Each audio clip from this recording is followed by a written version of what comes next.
Gênesis capítulo 38. Judá e Tamar. Por essa época, Judá saiu de casa e se mudou para Adulão, onde foi morar na casa de um homem chamado Hira. Ali Judá viu uma mulher cananita, filha de Suá, e se casou com ela. Teve relações com a mulher e ela engravidou e deu à luz a um filho, que ele chamou de Ela engravidou novamente e deu à luz outro filho, que chamou de Onã. Quando estavam morando em Quezibe, ela deu à luz ao terceiro filho e o chamou de Selá. No devido tempo, Judá arranjou o casamento de seu filho mais velho, com uma moça chamada Tamar. Mas era um homem perverso aos olhos do Senhor, por isso o Senhor lhe tirou a vida. Então Judá disse a Onã, irmão de case-se com Tamar, como é exigido para com a viúva do irmão. Você deve gerar um herdeiro para seu irmão. Onã, porém, não estava disposto a ter um filho, que não seria seu herdeiro. Por isso, cada vez que tinha relações com a mulher de seu irmão, derramava o sêmen no chão. Desse modo, evitava que Tamar tivesse um filho, que pertenceria ao irmão dele. O Senhor, porém, considerou maldade a sua atitude, e por isso também tirou a vida de Onã. Então Judá disse sua nora Tamar: volte para a casa de seus pais e permaneça viúva, até que meu filho Selá tenha idade suficiente para se casar com você. Na verdade, Judá disse isso apenas porque temia que Selá também morresse, como seus dois irmãos. Assim Tamar voltou para a casa de seu pai. Alguns anos depois, a mulher de Judá morreu. Quando terminou o período de luto, Judá e seu amigo Hira, o Adulamita, subiram a Timna para supervisionar a tosquia das ovelhas de Judá. Alguém disse a Tamar: seu sogro está subindo a Timna para tosquear as ovelhas. Tamar sabia que Selá já era adulto, mas nenhuma providência havia sido tomada para que ela se casasse com ele. Por isso trocou suas roupas de viúva e, para se disfarçar, cobriu-se com um véu. Depois foi sentar-se junto à entrada da vila de Enaim, no caminho para Timna. Judá a viu e pensou que fosse uma prostituta, pois ela estava com o rosto coberto. Ela parou à beira da estrada e, sem saber que era sua própria nora, disse: quero me deitar com você. Quanto você me pagará para deitar-se comigo? Perguntou Tamar. Eu lhe mandarei um cabrito do meu rebanho, prometeu Judá. Mas o que me dá como garantia de que mandará o cabrito? Perguntou ela. Que tipo de garantia você quer? Replicou ele. Ela disse: deixe comigo seu selo pessoal, junto com o cordão dele e o cajado que você está segurando. Judá entregou os objetos. Depois teve relações com Tamar e ela engravidou. Em seguida, Tamar voltou para casa, tirou o véu e tornou a vestir as roupas de viúva, como de costume. Mais tarde, Judá pediu para seu amigo Hira, o Adulamita, levasse o cabrito para a mulher e pegasse de volta as coisas que ele havia deixado como garantia.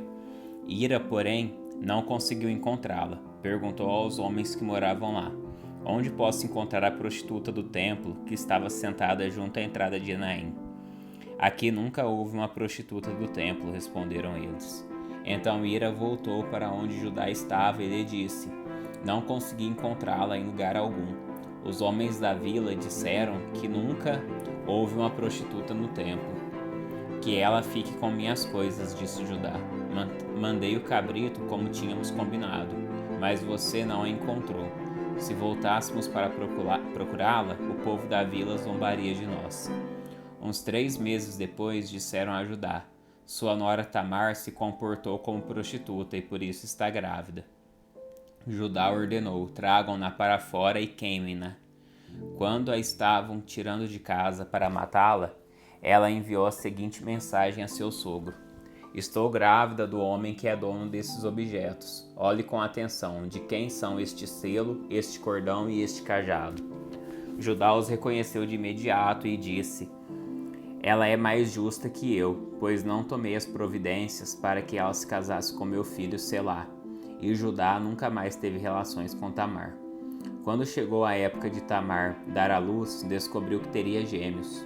Durante o trabalho de parto, um dos bebês pôs a mão para fora. A parteira segurou a mão do bebê, amarrou um fio vermelho no pulso e anunciou: "Este saiu primeiro." O bebê, porém, recolheu a mão e seu irmão saiu. Então a parteira disse: "Como você conseguiu sair primeiro?" "Porque ele recebeu o nome de Pérez." Logo depois, o bebê com fio vermelho no pulso nasceu e recebeu o nome de Zerá. Gênesis capítulo 39. José na casa de Potifar. Quando José foi levado para o Egito pelos negociantes ismaelitas, eles o venderam a Potifar, um oficial egípcio. Potifar era capitão da guarda do faraó, o rei do Egito. O Senhor estava com José, por isso ele era bem-sucedido em tudo que fazia no serviço da casa do senhor egípcio.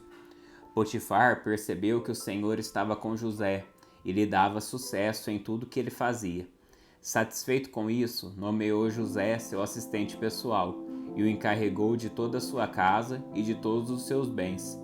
A partir do dia em que José foi encarregado de toda a casa e de todas as propriedades de Potifar, o Senhor começou a abençoar a casa do egípcio por causa de José. Tudo corria bem na casa, e as plantações e os animais prosperavam. Assim Potifar entregou tudo que possuía aos cuidados de José, e tendo-o como administrador. Não se preocupava com nada, exceto com o que iria comer. José era um rapaz muito bonito e de bela aparência, e logo a esposa de Potifar começou a olhar para ele com desejo. "Venha e deite-se comigo", ordenou ela. José recusou e disse: "Meu senhor me confiou todos os bens de sua casa e não precisa se preocupar com nada. Ninguém aqui tem mais autoridade do que eu. Ele não me negou coisa alguma, exceto a senhora, pois é mulher dele. Como poderia eu cometer tamanha maldade? Estaria pecando contra Deus." A mulher continuava a assediar José diariamente. Ele se recusava a deitar-se com ela. Certo dia, porém, quando José entrou para fazer seu trabalho, não havia mais ninguém na casa. Ela se aproximou, agarrou-o pelo manto e exigiu: "Venha, deite-se comigo." José se desvencilhou e fugiu da casa, mas o manto ficou na mão da mulher. Quando ela viu que José tinha fugido, mas que o manto havia ficado na mão dela, chamou seus servos. "Vejam", disse ela, "meu marido trouxe esse escravo hebreu para nos fazer de bobos. Ele entrou em meu quarto para me violentar, mas eu gritei. Quando ele me ouviu gritar, saiu correndo e escapou, mas largou seu manto comigo." Ela guardou o manto até que o marido voltasse para casa. Então contou-lhe sua versão da história. "O escravo hebreu que você trouxe para nossa casa tentou aproveitar-se de mim", disse ela. "Mas quando eu gritei, ele saiu correndo e largou seu manto comigo." José é preso. Ao ouvir a mulher contar como José havia tratado, Potifar se enfureceu. Pegou José e o lançou na prisão, onde ficavam os prisioneiros do rei. E ali José permaneceu. Mas o Senhor estava com ele na prisão e o tratou com bondade. Fez José conquistar a simpatia do carcereiro, que em pouco tempo encarregou José de todos os outros presos e de todas as tarefas da prisão. O carcereiro não precisava mais se preocupar com nada, pois José cuidava de tudo. O Senhor estava com ele e lhe dava sucesso em tudo que ele fazia. Gênesis capítulo 40. José interpreta o sonho de 2 prisioneiros. Algum tempo depois, o chefe dos copeiros e o chefe dos padeiros do faraó ofenderam seu senhor, o rei do Egito. O faraó se enfureceu com os 2 oficiais e mandou para a prisão onde José estava, no palácio do capitão da guarda. Eles ficaram presos por um bom tempo, e o capitão da guarda os colocou sob a responsabilidade de José, para que cuidasse deles. Certa noite, enquanto estavam presos, o copeiro e o padeiro tiveram cada um sonho, e cada sonho tinha o seu significado. Quando José os viu no dia seguinte, notou que os 2 estavam perturbados e perguntou: "Por que vocês estão preocupados?" Eles responderam: "Esta noite nós 2 tivemos sonhos, mas ninguém sabe nos dizer o que significam. A interpretação dos sonhos vem de Deus, disse José. Conte-me o que sonharam. O chefe dos copeiros foi o primeiro a revelar o sonho a José. Em meu sonho, vi na minha frente uma videira, disse ele. Havia 3 ramos para começar a brotar e florescer, e em pouco tempo produziram cachos de uvas. Eu tinha na mão o copo do faraó, tomei um dos cachos de uva, espremi o suco na taça e a coloquei na mão do faraó. José disse: Este é o significado do sonho. Os 3 ramos representam 3 dias. Dentro de 3 dias, o faraó o levará de volta ao seu cargo de chefe dos copeiros. Quando a situação estiver bem para você, peço que se lembre de mim. Fale de mim ao faraó, para que ele me tire desse lugar, pois fui trazido à força da minha terra natal, a terra dos hebreus, e agora estou nesta prisão, onde fui lançado sem motivo justo. Ao ouvir a interpretação favorável de José para o primeiro sonho, o chefe dos padeiros lhe disse: Também tive um sonho. Nele havia 3 cestos de pães, brancos, empilhados sobre a minha cabeça. No cesto de cima havia pães doces de todo tipo para o faraó, mas as aves vieram e comeram do cesto que estava sobre a minha cabeça. José lhe disse: Este é o significado do sonho. Os 3 cestos também representam 3 dias. Dentro de 3 dias, o faraó pendurará sua cabeça em um poste, e as aves comerão sua carne. 3 dias depois era o aniversário do faraó, e ele preparou um banquete para todos os seus oficiais e funcionários. Convocou o chefe dos copeiros e o chefe dos padeiros para comparecerem à festa. Elevou o chefe dos copeiros de volta ao seu cargo para que voltasse a entregar o copo ao faraó. Quando ao chefe dos padeiros, mandou enforcá-lo, como José havia previsto ao interpretar o sonho dele. O chefe dos copeiros, porém, se esqueceu completamente de José e não pensou mais nele. Gênesis capítulo 41. O sonho de Faraó. 2 anos inteiros se passaram, e o faraó sonhou que estava em pé na margem do rio Nilo. Em seu sonho viu 7 vacas gordas e saudáveis saírem do rio e começarem a pastar, no meio dos juncos. Em seguida viu outras 7 vacas saírem do Nilo. Eram feias e magras, e pararam junto das vacas gordas à beira do rio. Então as vacas feias e magras comeram as 7 vacas gordas e saudáveis. Nessa parte do sonho, o faraó acordou. Depois voltou a dormir, e teve outro sonho. Dessa vez viu 7 espigas de trigo, cheias e boas, que cresciam em um só talo. Em seguida, apareceram mais 7 espigas, mas elas eram murchas e ressequidas pelo vento do leste. Então as espigas miúdas engoliram as 7 espigas cheias e bem formadas. O faraó acordou novamente e percebeu que era um sonho. Na manhã seguinte, perturbado com os sonhos, o faraó chamou todos os magos e sábios do Egito. Contou-lhes os sonhos, mas ninguém conseguia interpretá-los. Por fim, o chefe dos copeiros se pronunciou. Hoje eu me lembrei do meu erro, disse ao faraó. Algum tempo atrás, o Senhor se irou com o chefe dos padeiros e comigo, e mandou prender-nos no palácio do capitão da guarda. Certa noite, o chefe dos padeiros e eu tivemos cada um sonho, e cada sonho tinha o seu significado. Estava conosco na prisão um rapaz hebreu que era escravo do capitão da guarda. Contamos a ele nossos sonhos, e ele explicou o que cada um significava. E tudo aconteceu exatamente como ele havia previsto. Fui restaurado ao meu cargo de chefe dos copeiros, e o padeiro foi enforcado em público. Na mesma hora, o faraó mandou chamar José, e ele foi trazido depressa da prisão. Depois de barbear-se e trocar de roupa, apresentou-se ao faraó. Disse ao faraó José: Tive um sonho esta noite, e ninguém aqui conseguiu me dizer o que ele significa. Soube, porém, que ao ouvir um sonho você é capaz de interpretá-lo. E José respondeu: Essa capacidade não está em minhas mãos. mas Deus pode revelar o significado ao faraó e acalmá-lo. Então o faraó contou o sonho a José. Em meu sonho eu estava em pé na margem do rio Nilo e vi 7 vacas gordas e saudáveis saírem do rio e começarem a pastar no meio dos juncos. Em seguida vi saírem do rio 7 vacas feias e magras que pareciam doentes. Nunca vi animais tão horríveis em toda a terra do Egito.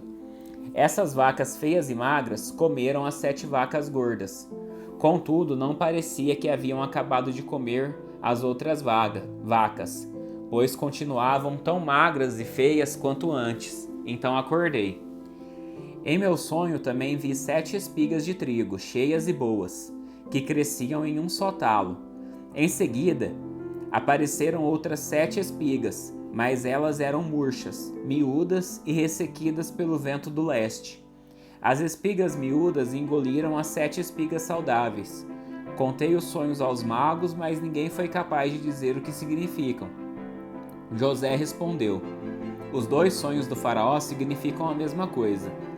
Deus está dizendo ao faraó de antemão o que ele vai fazer. As 7 vacas saudáveis e as 7 espigas de trigo cheias representam 7 anos de prosperidade. As 7 vacas feias e magras e as 7 espigas miúdas e ressequidas pelo vento do leste representam 7 anos de fome.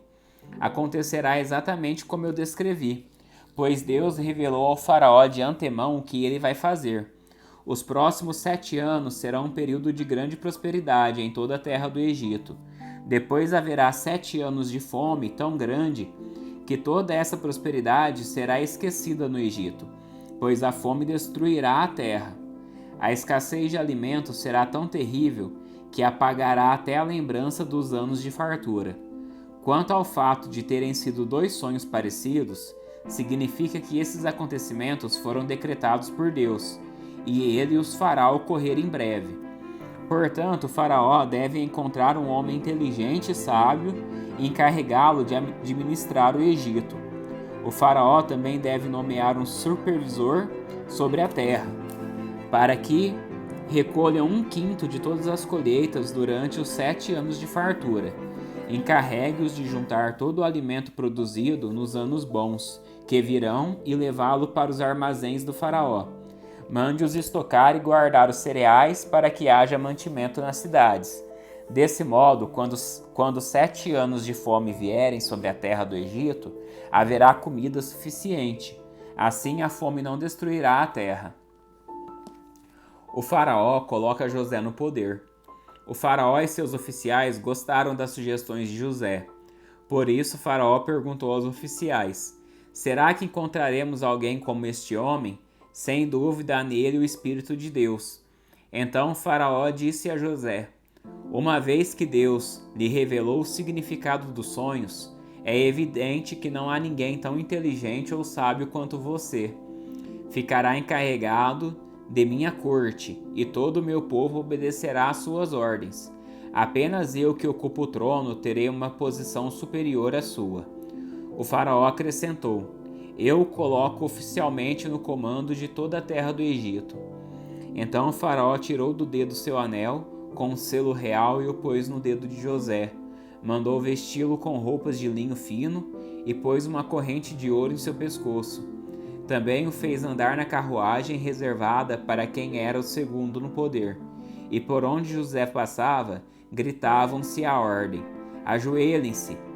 Assim o faraó colocou José no comando de todo o Egito. Ele disse: eu sou o faraó, mas ninguém levantará a mão ou o pé em toda a terra do Egito sem a sua permissão. O faraó deu a José um nome egípcio, Zafenate-Paneia. Também lhe deu uma mulher, que se chamava Azenate.